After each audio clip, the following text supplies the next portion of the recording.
Muy buenas tardes, en esta oportunidad vamos a explicar un poco de la anatomía del corazón, para lo cual los siguientes integrantes: Ademir Ríos Montes, Rubén Quispe y Álvaro Maita.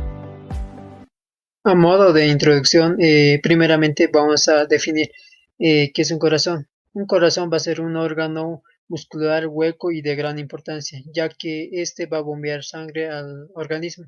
Como pueden apreciar en pantalla, este es un corazón ya diseccionado.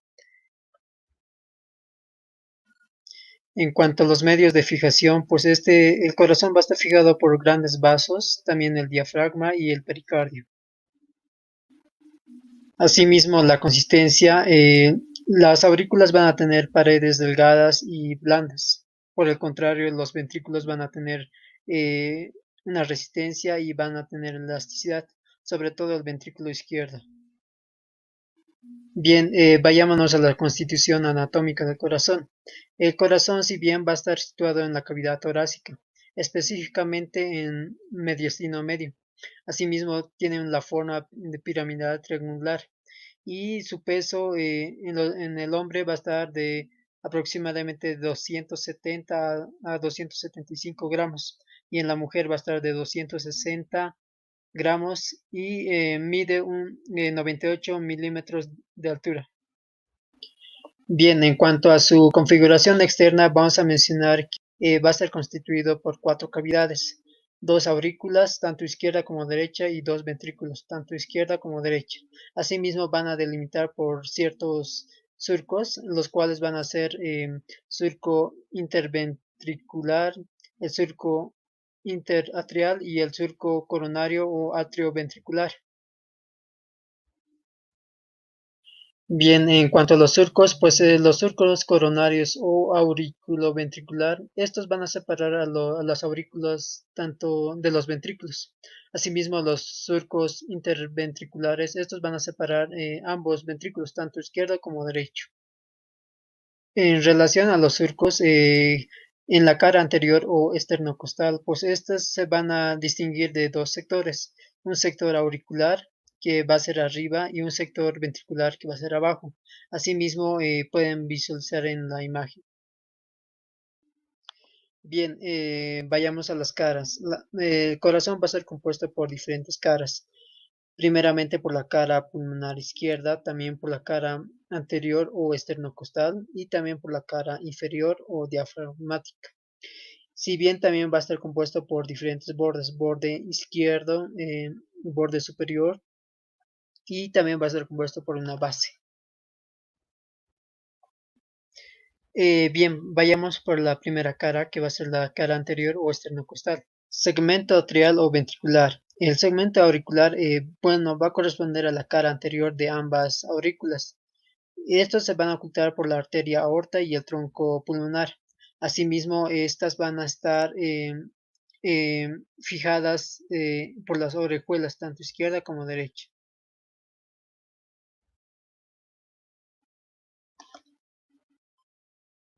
Bien, asimismo, el corazón va a estar compuesto por orejuelas, tanto izquierda como derecha.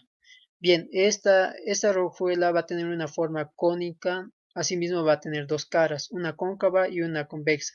En la cóncava va a cubrir la parte derecha anterior de la aorta descendente, y por la convexa va a ser en relación al pericardio. Asimismo, va a tener bordes que van a ser borde posterior, superior e inferior. Asimismo, va a tener una base que va a ser el borde posterior. Bien, vayamos por la segunda cara, que va a ser la cara inferior o diafragmática. En esta cara se van a distinguir por 2 segmentos: un segmento auricular, que este va a ser por atrás, y el segmento ventricular, que este va a ser por delante. También el segmento auricular, que va a representar un quinto de las caras. El segmento auricular va a corresponder a la parte inferior de ambas aurículas, especialmente de la aurícula derecha. Asimismo, se van a separar por el surco interauricular posterior. Asimismo, la última cara, que va a ser la cara pulmonar izquierda, que esta cara va a corresponder a la parte del corazón que está en contacto con el medio del pericardio. Asimismo, esta cara comprende la aurícula izquierda, tanto arriba como atrás. Asimismo, el ventrículo izquierdo abajo y adelante. Finalmente, la cara pulmonar derecha. Esta cara corresponde a la parte del corazón que está en relación al medio del pericardio. Asimismo, esta cara corresponde a la pared lateral de la aurícula derecha. Asimismo, la base del corazón, que esta cara va a corresponder a ambas aurículas, principalmente de la aurícula izquierda. Asimismo, van a estar separadas por el surco interauricular posterior. Si bien la aurícula izquierda va a estar limitada por los lados de las cuatro venas pulmonares y por otro lado la aurícula derecha limitada por arriba y abajo por las dos venas cavas. Bien, a modo de repaso, describamos las siguientes estructuras del corazón. Primeramente vamos a mencionar las caras. Vamos a tener una cara anterior, una cara posterior y una cara diafragmática. Ya, entonces vamos a tener el tronco pulmonar, la aorta, que va a ser primeramente la aorta ascendente, posteriormente le sigue callado de la aorta y posteriormente la aorta descendente. Asimismo vamos a tener la vena cava superior. Asimismo, a los lados vamos a tener las dos orejuelas, tanto derecha como izquierda. En la derecha, la orejuela derecha va a tener dos caras, una cóncava y una convexa. Asimismo, de la izquierda, una cóncava y una convexa. Ya, entonces vayámonos a la cara posterior. La cara posterior tenemos la arteria coronaria, tanto izquierda como derecha. Acá ya tenemos un poco del avance de la disección. Ya, entonces, asimismo vamos a volver a la cara anterior. Si bien el corazón va a tener cuatro cavidades, dos aurículas y dos ventrículos, tanto izquierdo como derecho. Ya, entonces vamos a mencionar también los surcos interauriculares que van a separar las aurículas, la derecha como la izquierda. Asimismo, el surco interventricular que va a separar los dos ventrículos. Bien, ahora vamos a ver la configuración interna del corazón. Bien, ahora vamos a ver lo que son las generalidades de la configuración interna. Para introducirnos en el estudio de la configuración interna del corazón, es clave entender que cada cavidad presenta particularidades estructurales que se relacionan directamente con su función hemodinámica. Las aurículas, que actúan como cámaras de reservorio, tienen paredes delgadas y su superficie interna es lisa, lo cual favorece a un flujo laminar de sangre durante su llenado. Sin embargo, en las orejuelas auriculares observamos una superficie rugosa por la presencia de músculos pectíneos que se cree que ayudan en la contracción final auricular. En contraste, los ventrículos requieren mucho mayor potencia contráctil, por eso sus paredes son gruesas y su interior irregular, dominado por los pilares carnosos como tal, que son estructuras musculares clave para la función valvular como tal. Donde en la imagen podemos observar un corte longitudinal del corazón que permite distinguir claramente la diferencia y el espesor sobre la textura entre las aurículas y los ventrículos, en los que se traduce como en sus diferentes presiones tanto de trabajo. Bien, ahora vamos a ver lo que es la comparación aurículas y ventrículos. Aquí se esquematiza muy bien la diferencia entre las cavidades superiores e inferiores. Las aurículas presentan tanto lo que es unas paredes delgadas, una superficie interna mayormente lisa, una rugosidad localizada en las orejuelas por los músculos pectíneos, y asimismo vamos a poder ver lo que son los ventrículos. En cambio, van a llegar a tener paredes mucho más gruesas, una superficie interna irregular y asimismo la presencia de pilares carnosos de primer, segundo y tercer orden. Cabe mencionar que esta organización anatómica refleja las distintas demandas funcionales, donde las aurículas actúan principalmente como receptores pasivos de sangre, mientras que los ventrículos deben generar presiones elevadas para impulsar la sangre hacia los pulmones o la circulación sistémica. Así, de la misma forma, podemos ver en la imagen que nos permite visualizar cómo se distribuyen estos pilares y cómo cada uno ocupa un lugar específico en la pared ventricular. Bien, ahora vamos a hablar de los pilares carnosos de primer, segundo y tercer orden. Cabe mencionar que los pilares carnosos son formaciones musculares endocárdicas que permitan la correcta función valvular en los ventrículos. Estas se dividen de tres tipos. Primer orden o músculos papilares son estructuras cónicas que se originan en la pared ventricular desde su vértice que se extienden las cuerdas tendinosas, las cuales se insertan en los bordes de las valvas auriculoventriculares tanto como la tricúspide y la mitral, los cuales impiden su prolapso durante la sístole. Ahora con el segundo orden o puentes musculares son fascículos musculares cuyas extremidades se fijan a la pared ventricular, mientras que su parte media permanece libre. Ahora con el tercer orden son simples engrosamientos musculares sin relación directa con las válvulas, aunque colaboran con la contracción, donde en la ilustración podemos ver cómo se diferencian bien estos tres tipos por su morfología y ubicación, destacando el papel fundamental del primer orden de la continencia valvular. Bien, ahora vamos a hablar sobre la ausencia de músculos papilares en las aurículas. Como podemos observar, aquí tenemos a los pilares carnosos, tanto a los de primer orden, segundo orden y tercer orden, los cuales en este punto es fundamental mencionar que las aurículas no poseen músculos papilares, lo que tiene sentido fisiológico. A diferencia de los ventrículos, las aurículas no tienen válvulas internas que requieran un sistema de cuerdas tendinosas. Las válvulas que se relacionan con ellas son las auriculoventriculares, situadas en la salida de la sangre, donde la ilustración, como remarca, la localización exclusiva de estos músculos en los ventrículos, reafirmando su papel en el aparato valvular y subvalvular.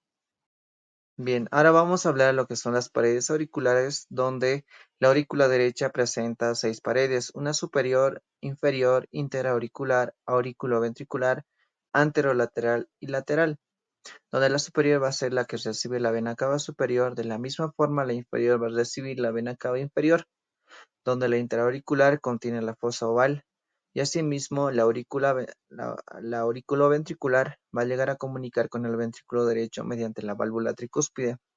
Tanto la anterolateral y la lateral van a llegar a contener lo que son los músculos pectíneos. En cambio, la aurícula izquierda va a ser mucha más posterior, donde ella va a tener lo que son 5 paredes, una pared superior, otra inferior, otra interauricular, otra auriculoventricular y otra que va a ser anterolateral, las cuales cabe mencionar que la parte anterior va a llegar a comunicar lo que es con el ventrículo izquierdo mediante la válvula mitral. Bien, ahora vamos a mencionar los detalles de la aurícula derecha.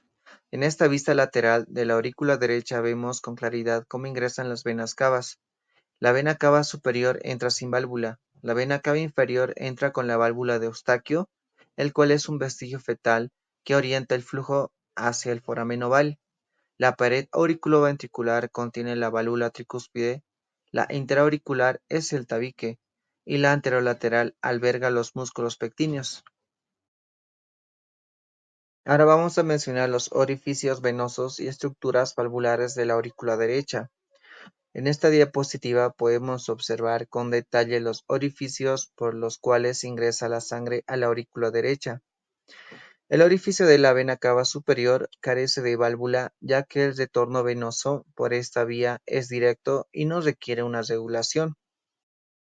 En cambio, el orificio de la vena cava inferior posee la válvula de Eustaquio, un pliegue endocárdico que en la vida fetal dirigía el flujo hacia el foramen oval. El seno coronario que recoge la sangre venosa del miocardio tiene la válvula semicircular llamada válvula de Tevesio. También se menciona que el tendón de Todaro, que es una estructura fibrosa que se extiende desde la válvula de Eustaquio hasta el tabique interauricular, donde este tendón es uno de los límites anatómicos del triángulo de Koch, donde se encuentra el nódulo auriculoventricular, donde podemos mencionar en esta imagen la cual se resalta la disposición espacial entre estos orificios y permite comprender como tal cómo se distingue o se distribuye el flujo en reposo y durante la contracción auricular. Bien, ahora vamos a ver la fosa oval y segmentos de la pared auricular. Aquí se detalla la fosa oval, estructura embriológica muy relevante. Durante la vida fetal, el foramen oval permite el paso de la sangre desde la aurícula derecha a la izquierda, evitando el circuito pulmonar. Después del nacimiento, al cerrarse, se forma la fosa oval, una depresión visible en la pared interauricular, donde su límite es el limbo de la fosa oval, también llamado anillo de Busens. En la parte auriculoventricular se encuentra la válvula tricúspide. En la imagen podemos también observar donde se muestra el tubérculo intervenoso, el cual va a ser el tubérculo intervenoso de Lower, que se sitúa entre los orificios de la vena cava superior y la vena cava inferior y dirige el flujo hacia el orificio auriculoventricular. En este corte anatómico se distinguen los tres segmentos de la pared anterolateral, posterior o sinusal, medio o pectíneo y medial, donde esta orejuela derecha va a mostrar la diferenciación de estos segmentos y ayuda también a la localización precisa de los focos ectópicos o sitios de ablación en electrofisiología, los cuales también son importantes saber para esta ubicación como tal. Bien, ahora vamos a ver lo que son los segmentos de la aurícula derecha. La aurícula derecha se divide funcionalmente en tres segmentos. Uno, el segmento posterior sinusal, dos, el segmento medio pectíneo, tres, el segmento medial, y asimismo vamos a poder ver que en el segmento posterior sinusal vamos a llegar a ver lo que son van a desembocar las venas cavas, mientras que en el segmento medio pectíneo o pectíneo vamos a poder ver que está compuesto con los músculos pectíneos que aumentan la fuerza contráctil sin alterar significativamente el volumen de la cavidad. Mientras que en el segmento medial vamos a llegar a observar que contiene la orejuela derecha que actúa como un reservorio adicional. Y cabe mencionar que la cresta terminal de His va a llegar a ser la estructura que separa el segmento sinusal del pectíneo. Cabe mencionar que esta segmentación es muy útil, ya que se pueden llegar a observar en estas zonas lo que es comúnmente un flúter auricular originado en esta región, tanto lo que es en la cresta terminal. Bien, ahora vamos a mencionar la aurícula izquierda. La aurícula izquierda es más posterior y su principal característica es recibir la sangre oxigenada proveniente de los pulmones mediante cuatro venas pulmonares, dos derechas y dos izquierdas. Estas venas, a diferencia de las cavas, no presentan válvulas. Presentan las siguientes paredes. Una anterior, donde se encuentra el orificio auriculoventricular izquierdo con la válvula mitral, otra que es superior e inferior, asimismo una posterior donde se desembocan las venas pulmonares, una interauricular que comparte con la aurícula derecha y asimismo lo que es la orejuela izquierda donde va a ser mucho más estrecha y alargada que la derecha como tal y tiene importancia ya que es sitio donde va a llegarse a darse lo que son, bueno, la formación de trombos pacientes con fibrilación auricular donde podemos ver en la imagen que se destaca a los orificios de las venas pulmonares y su simetría como tal. Bien, ahora vamos a ver lo que son la estructura general de los ventrículos, donde vamos a pasar a los ventrículos como tal, los cuales tienen una morfología y espesor claramente diferenciados. El ventrículo derecho como tal va a tener una forma piramidal y tres paredes, una anterior que va a ser la esternocostal, una inferior la diafragmática y una medial que va a ser la septal. El ventrículo izquierdo como tal va a ser mucho más cónico, lo que favorece una contracción centrada y potente donde sus tres partes son una lateral que va a ser izquierda, otra inferior, otra medial donde va a ser la septal y cada uno va a tener una base como tal que va a llegar al orificio de entrada y un vértice o ápex que apunta hacia abajo y adelante o a la izquierda como tal. Ahora vamos a tener la relación entre las paredes del ventrículo izquierdo y el ventrículo derecho. Aquí se compara la forma interna y la orientación de las paredes septales. En el ventrículo derecho, la pared septal es cóncava adaptándose a la forma piramidal del ventrículo. En el ventrículo izquierdo, la misma pared es convexa debido a al mayor desarrollo del miocardio como tal, del miocardio ventricular izquierdo, donde va a ser necesario para vencer las altas resistencias del sistema arterial sistémico, donde podemos incluso en esta parte visualizar cómo la arquitectura tridimensional se relaciona con la fisiología cardíaca, tanto en situaciones como un contexto de hipertrofias o remodelaciones patológicas. Bien, ahora vamos a poder ver los músculos papilares del ventrículo derecho. En el ventrículo derecho encontramos tres grupos de músculos papilares. Una anterior donde va a ser la pared anterior, otra posterior, generalmente dos fascículos en la pared inferior, mientras que en la septal va a estar ubicado en la pared septal, conocido como músculo de Lancisi o pilar de Luschika.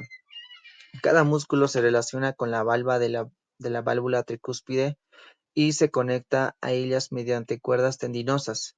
Cabe mencionar que estos músculos evitan el prolapso valvular durante la sístole y su contracción sincronizada es vital para el llenado, bueno, para el sellado eficiente de la válvula, donde podemos ver en la imagen su ubicación precisa y asimismo el contexto importante que puede llegar a brindar sobre roturas de las cuerdas tendinosas o una disfunción valvular secundaria. Bien, ahora vamos a ver lo que son las estructuras especiales del ventrículo derecho. Como tal, el ventrículo derecho representa dos estructuras musculares muy particulares: la trabécula septomarginal o banda moderadora como tal, que se conecta en el músculo papilar anterior con el tabique, que esta va a llegar a contener fibras de conducción del haz de His, facilitando la activación del músculo papilar anterior, mientras que la cresta supraventricular, también llamada espolón de Wolff, va a llegar a separar el tracto de entrada de la salida y es una referencia importante en la colocación de válvulas o catéteres como tal. Vamos a llegar a ver que estas estructuras no solo delimitan compartimientos, sino también como tal, también tienen relevancia electrofisiológica, donde la podemos observar en la imagen.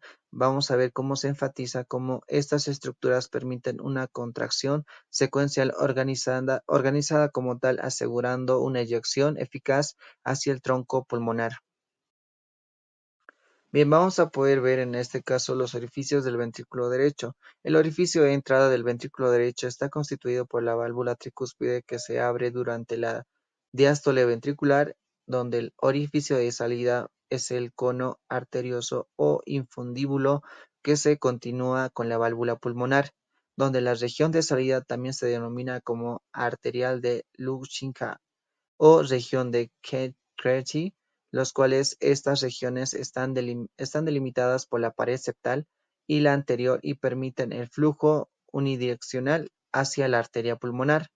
Cabe mencionar que bueno, en esta imagen vamos a poder ver cómo se resalta la angulación de los tractos, ya que prácticamente estos nos ayudan cuando existe ya sea un defecto en el septo de salida, como por ejemplo disfunciones valvulares o, como se ha mencionado, un defecto en el septo de salida. Ahora vamos a ver lo que son los músculos papilares del ventrículo izquierdo. El ventrículo izquierdo tiene solo dos músculos papilares, una anterior y otra posterior. En la parte anterior vamos a poder ver que es en la pared lateral, mientras que en la posterior vamos a ver que es en en la pared inferior, donde el tabique no posee un músculo papilar como tal, lo cual es la diferencia importante con el ventrículo derecho, donde este patrón simplificado refleja una arquitectura mucho más eficiente, con menos estructuras, pero más robustas, ya que se deben soportar presiones mucho más mayores, donde podemos ver en la imagen que nos permite ver el orden y disposición simétrica de estos músculos, que son importantes para la función de la válvula mitral. Bien, ahora vamos con los orificios del ventrículo izquierdo.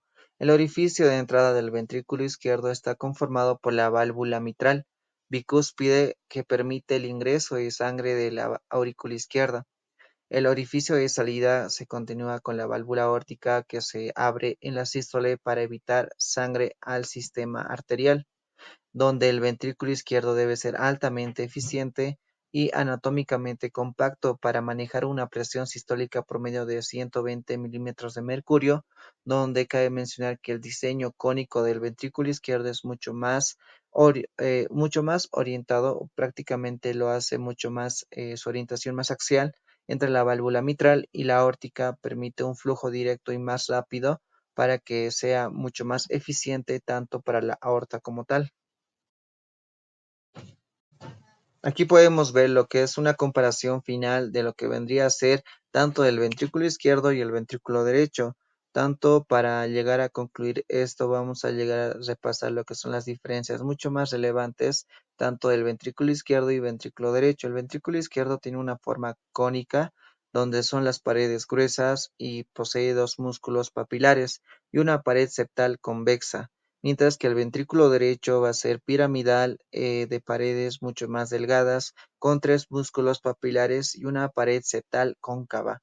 Estas diferencias morfológicas reflejan sus funciones específicas, donde el ventrículo derecho bombea a baja presión hacia los pulmones, mientras que el ventrículo izquierdo debe impulsar sangre a todo el cuerpo a alta presión, donde podemos observar en este caso la imagen como tal prácticamente resume la forma visual, donde se puede observar las estructuras de ambas cavidades y su fisiología como tal de lo que ya se ha mencionado. Continuando con la irrigación del corazón, vamos a empezar a hablar sobre las arterias del corazón. Estas se van a clasificar en dos, una arteria coronaria derecha e izquierda. Estas son las primeras ramas de la aorta ascendente y van a pasar por lo que es los surcos coronarios, que ya se han mencionado anteriormente. Las arterias coronarias nacen a la altura del borde libre de las valvas de Valsalva o valvas semilunares. Estas nacen de las valvas semilunares derecha e izquierda, en lo que es el inicio de la aorta ascendente. Entonces podemos ver en la imagen dónde están naciendo. Se irrigan durante la diástole en el ciclo cardíaco, no como tal en la sístole. La arteria coronaria derecha se va a encontrar en la parte como tal derecha del surco coronario y va a terminar como en una arteria interventricular posterior. La arteria coronaria izquierda va también irse por el surco coronario izquierdo y termina dando dos ramas terminales, la arteria circunfleja y la arteria interventricular anterior. El surco interventricular anterior está delimitado por la arteria interventricular anterior y el surco interventricular posterior por la interventricular posterior igual arteria. El surco coronario izquierdo por la coronaria izquierda y la circunfleja. Y el surco coronario derecho por la coronaria derecha. ¿Por qué el nombre de coronarias? Porque el corazón se asemeja en forma de una corona. Entonces ese es el nombre respectivo. La arteria coronaria derecha va a dar sus ramas auriculares para la aurícula derecha y el ventrículo derecho. Y estas están acompañadas por la vena cardíaca menor en el lado derecho. En el lado izquierdo está la vena cardíaca magna. La arteria interventricular posterior da ramas ventriculares y de ramas septales. Estas son muy importantes para la irrigación de la inervación del sistema de marcapasos. La arteria circunfleja da ramas auriculares y da ramas ventriculares, acompañadas por la vena cardíaca magna, que es parte del seno coronario. Podemos ver en el surco coronario izquierdo que está el seno coronario. Aproximadamente es una de las más grandes de lo que es las coronarias o de las que pasa por los surcos coronarios. La arteria interventricular anterior va a dar ramas ventriculares para el ventrículo derecho e izquierdo y ramas septales, 2/3 partes. Es la que más irrigación da a la parte septal. Ahora, sobre el drenaje venoso, tenemos que hablar de las venas del corazón. Estas van a recorrer las mismas partes de lo que es las arterias o de los surcos que ya hemos mencionado. Empieza con un seno coronario, en donde va a dar una vena cardíaca magna y una vena cardíaca menor. Estas pasan por todo el surco coronario, izquierdo y derecho.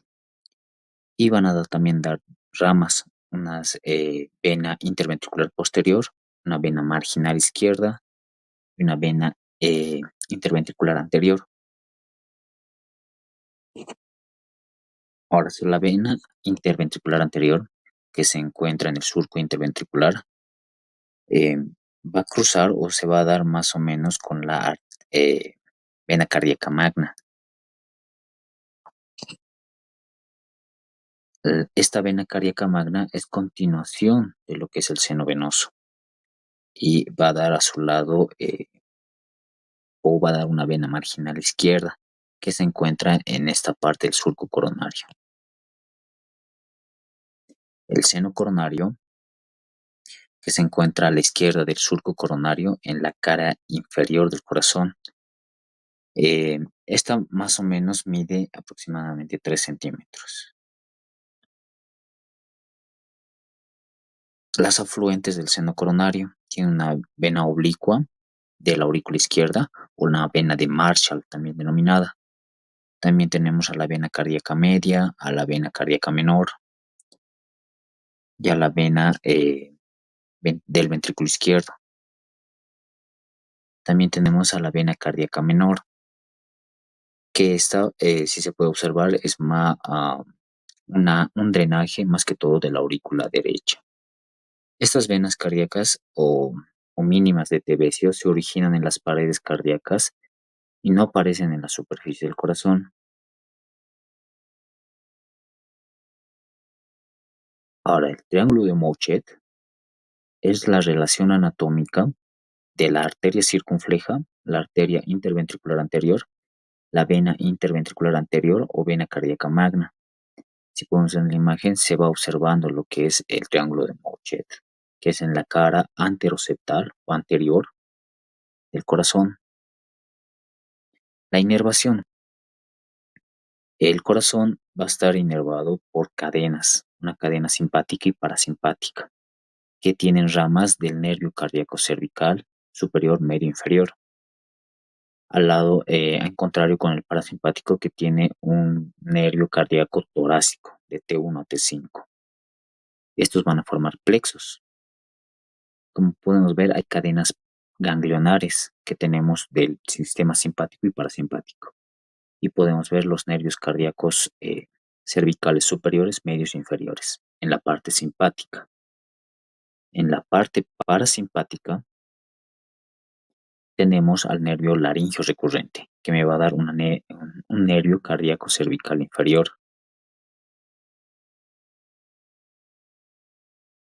Ahora, sobre los plexos cardíacos, tenemos un plexo preaórtico, retroaórtico y subaórtico, o medial del ligamento arterioso. Antiguamente en los libros de Testit se menciona estos plexos. En los libros actuales de anatomía se menciona otra clasificación, que son los plexos superficiales y profundos. El plexo preaórtico es un plexo superficial. Los plexos retroaórtico y subaórtico son plexos profundos. Y estos me dan la inervación simpática y parasimpática del corazón. Hablemos sobre el sistema cardioconector del corazón, o el sistema de marcapasos del corazón. Este sistema cardioconector es el encargado de la conducción eléctrica del corazón y tiene ciertas características o características anatómicas que presenta. Vamos a iniciar con lo que es el nodo sinoauricular, que se encuentra en la confluencia de la vena cava superior o en el techo de la vena cava superior. Un epónimo que tiene este nodo es el nodo de Katy-Flack, que da sus ramas o haces internodales. Tenemos tres, el anterior, medio y posterior. Tenemos unas de Bachmann, unas de Weckenbach y unas de Torel, que llegan todos juntos al nodo auriculoventricular para dar también un retraso en el impulso nervioso. Este nodo auriculoventricular también tiene su epónimo, denominado nodo de Ashcroft-Tawara. Luego nace en la porción membranosa del corazón lo que es el tronco de las de His. Este se va a dividir en dos ramas, en lo que es el tabique interventricular, una rama derecha, una rama izquierda, y termina con sus fibras de Purkinje. Para empezar con lo que es la cresta terminal de His, es donde embriológicamente también nace el nodo sinoauricular, que tiene una forma fusiforme, alargada. Esta se encuentra en la aurícula derecha. En este nodo auriculoventricular tenemos ya el nodo Ashotawara, que está en una zona o en el piso de la aurícula derecha, en una zona triangular denominada el triángulo de Koch, cuyos límites tienen en la parte de atrás al orificio del seno coronario o la válvula de Tevesio, medialmente al tendón de Todaro, y en la parte de abajo, hacia la izquierda, la valva septal o la valva tricuspidia. Tenemos un mnemotécnico: Teodoro, te escupo y te beso. Todaro, tricúspide y Tevesio. También tenemos a lo que es esta parte del triángulo de Koch, en una imagen de lo que es Néter, el tendón de Todaro, que podemos observar que está por debajo de lo que es el foramen oval, embriológicamente, la válvula tricúspide y la válvula de Tevesio. El haz de His o el tronco de His, que está en un fascículo auriculoventricular, tiene una ubicación hacia la derecha del tabique auriculoventricular. Tenemos una porción membranosa y una porción muscular. Está casi hacia la derecha de la porción membranosa. Y esta va a dar sus dos ramas. Una rama derecha de las de His, que está ubicada en el subendocardio, en la cara derecha del tabique interventricular, y pasa por la trabécula septomarginal. En contraste con lo que es la rama izquierda de las de His, que esta pasa atravesando el tabique interventricular y se va a dividir en dos ramas destinadas a los músculos papilares anteriores y posteriores, o los músculos papilares de segundo y tercer orden. Este es el esquema por donde pasan las ramas de His derecha e izquierda, una que pasa por el septo marginal y otra que atraviesa el tabique interventricular. Tenemos a las fibras de Purkinje o ramas subendocárdicas, que representan la dispersión de las fibras de las ramas de las de His y se distribuyen en las paredes ventriculares. Algunas de estas fibras van a inervar a lo que es las falsas cuerdas del corazón o las cuerdas tendinosas. Para su irrigación de este sistema de conducción, tenemos que el nodo sinoauricular recibe ramas auriculares de la coronaria derecha y de la izquierda. La auriculoventricular y el haz de His reciben ramas septales, lo que ya mencionábamos anteriormente. Otro epónimo que tiene la arteria del nodo sinoauricular es la arteria de Graudel. Con esto se concluye sobre la explicación anatómica del corazón.